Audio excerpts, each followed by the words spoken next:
Hello everyone, my name is Parth Mal and today I am going to talk about Grover's search algorithm. What problem does this algorithm address? So consider a function from 0, 1 to n minus 1 where n is a power of 2 which maps to 0, comma 1 where x where and we have to find an x such that fx is equal to 1. So Grover's search algorithm basically solves this problem like searching through a database for a special value. The hardest case is when there is exactly just one value of x such that fx is equal to 1. So this x can be considered as a special entry. So what is the classical algorithm for this problem? Since this is an unstructured search, so the only algorithm we have is to linear search over all possible x. So the number of queries required in this case will be big O of n, and in the worst case it can be a maximum of n queries when x is present in the last element. Whereas while using Grover's algorithm, the number of queries is reduced to big O of under root n. Unlike other quantum algorithms where the speed up is usually exponential, Grover's algorithm just provides just a quadratic speed up. But this is also huge for cases when n grows very large. So let's see what are the steps involved in the Grover's algorithm.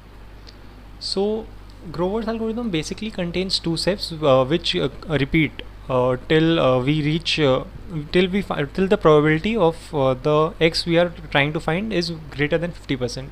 So the two steps are phase inversion and inversion about the mean. So what is phase inversion? So basically let x star be the special entry for which fx star is equal to 1.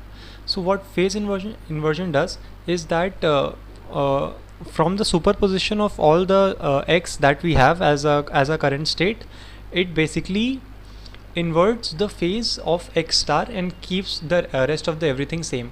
So we derive at this state which at which my cursor is pointing. So after phase inversion we arrive at this. The next step is inversion about mean. So what it basically does is we calculate the mean of all the alpha x, and then we take a mirror image of the whole alpha x about the mean. So we arrive at this state.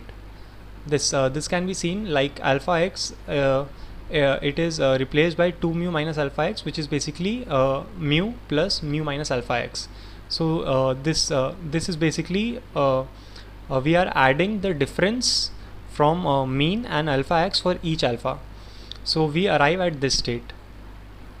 Now let's see let's see an iteration of the algorithm graphically.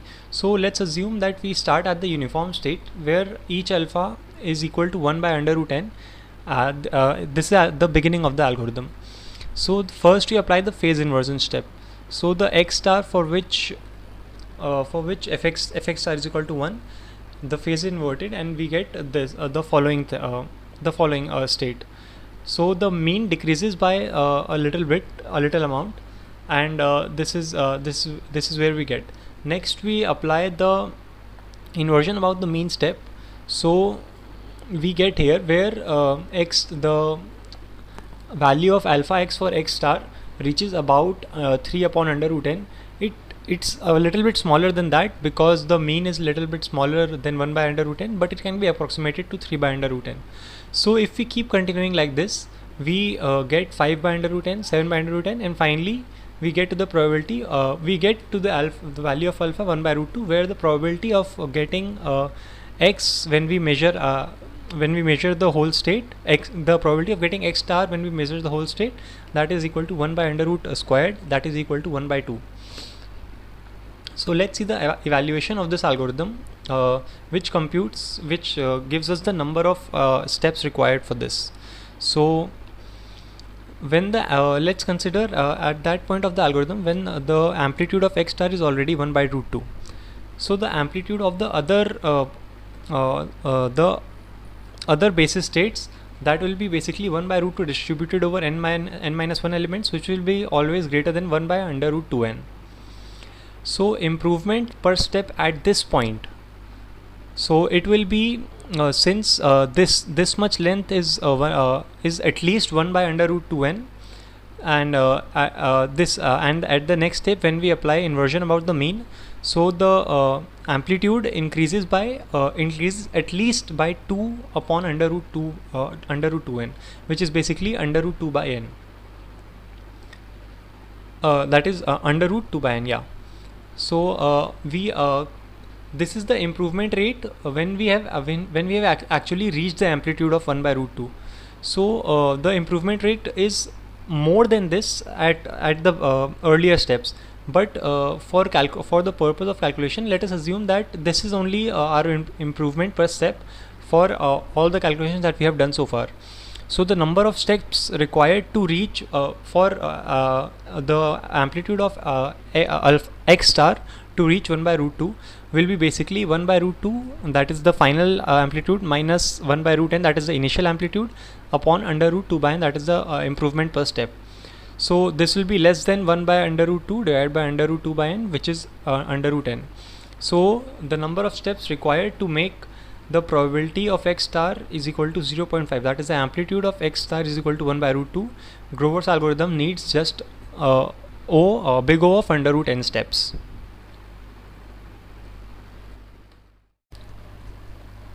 So now let's look at the implementation of phase inversion and inversion about the mean, that is the two steps of Grover's algorithm.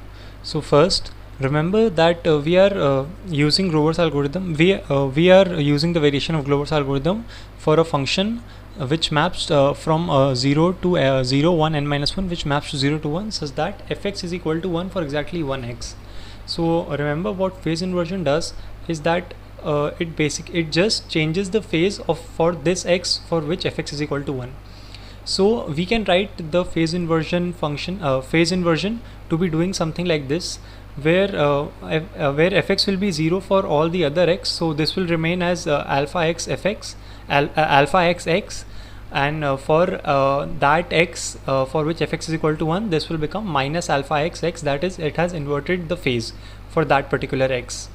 So we need a quantum gate which does this. So look at this gate, which basically outputs x, and for a bit b it outputs fx XOR b. So now if you take b as the minus state, that is 1 by under root 2, 0 minus 1. So let's compute what we get the value for this.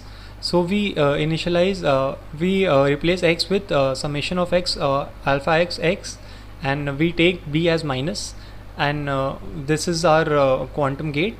So this output will be just the same as this one. So summation of x alpha x x, and this will be minus 1 to the power fx minus. This can be easily seen by simple calculations. So basically what we get is from this state, that is a summation of alpha x x over all x minus minus and after applying the UF gate we get this, that is summation of x summation over x alpha x x multiplied tensor product minus 1 to the power fx and minus. So this can also be written like this, because it's the phase part which can be moved anywhere without any complications.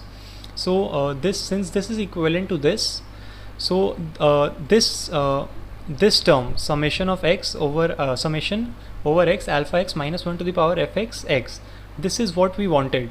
This is what the phase inversion does. So we have reached what we wanted. So basically this gate does this.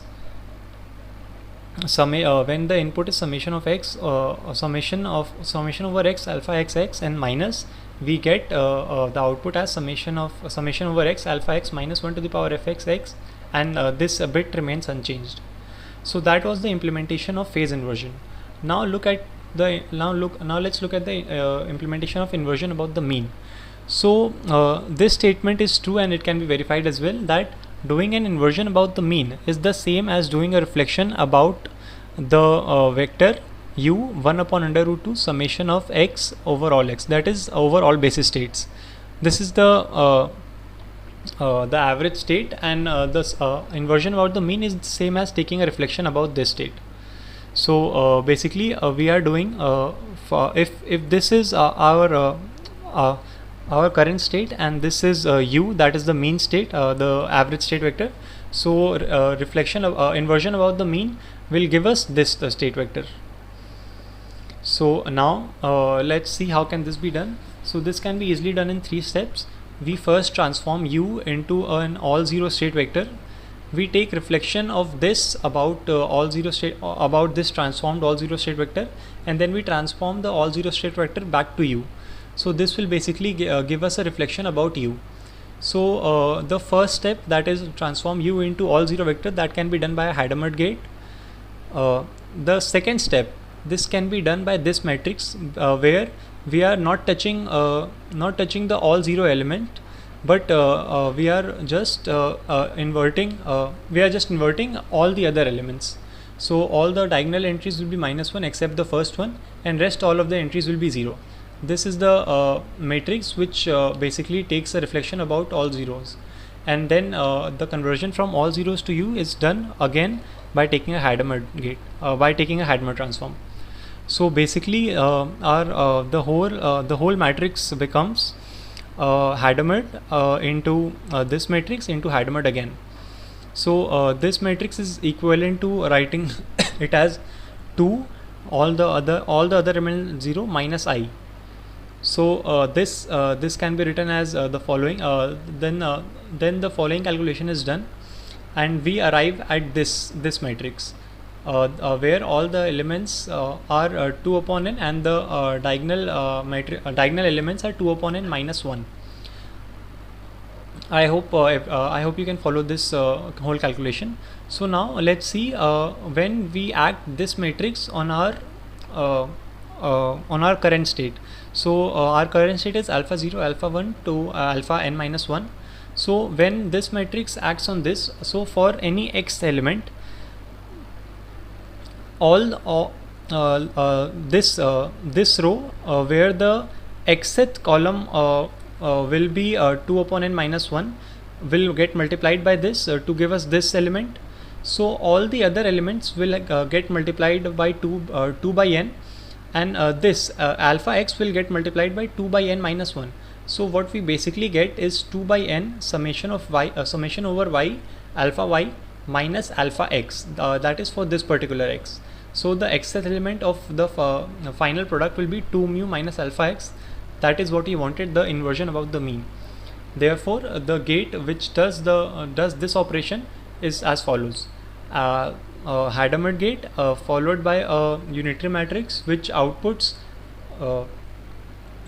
1 for everything else and 0 for 0 to the power n, which was this what we talked about, this matrix, basically the reflection matrix, and then a Hadamard transform again, and this minus remains unchanged through the whole process.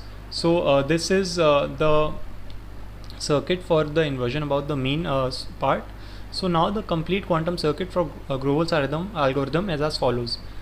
First Hadamard gate, this is for the initial. First we have all zero state, and this state initializes minus. This qubit initializes with minus, and first we initialize the whole thing. So here we get the state 1 upon root n summation over all x, and after that we apply the UF gate, that is the phase inversion, and then the Hadamard u not equal to the reflection transform, and the Hadamard again. So this 3 forms the inversion about the mean, and these 4 gates overall form one iteration of the algorithm. So to reach our desired state vector, this whole circuit will be repeated big O of n under root n times.